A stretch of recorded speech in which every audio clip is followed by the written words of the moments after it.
नः पश्यदति दुर्गाणि विश्वानावेव सिन्धुम् दुरितात्यग्निः तामग्निवर्णाम् तपसा ज्वलन्तीम् भैरोचनीम् कर्मफलेषु जुष्टाम्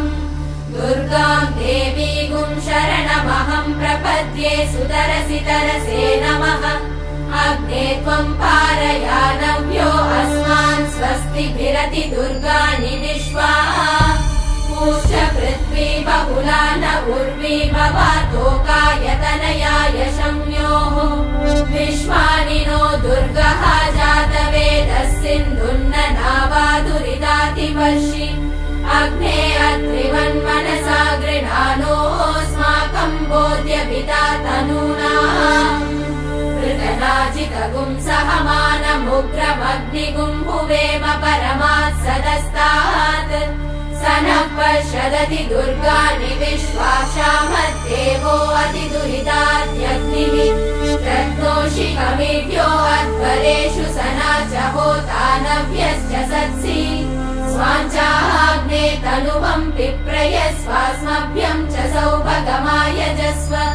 गोभिर्जुष्टमयुजो निषिक्तम् तवेन्द्र विष्णोरनुसञ्चरेम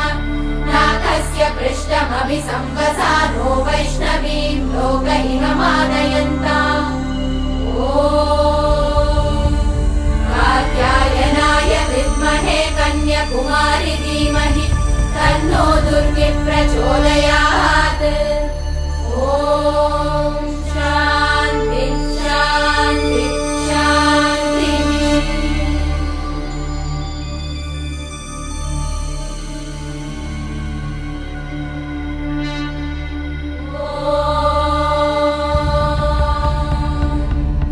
रालभेदसे सुनवामसो भमराति यतो निदहाति वेदः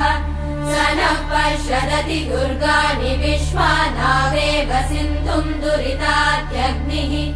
तामग्निवर्णाम् तपसा ज्वलन्तीम् भैरोचनीम् कर्मफलेषु जुष्टाम् दुर्गाम् देवीगुम् शरणमहम् प्रपद्ये सुतरसि तरसे नमः अग्ने त्वम् पारयानव्यो अस्मान् स्वस्तिभिरति दुर्गाणि विश्वाः ॐ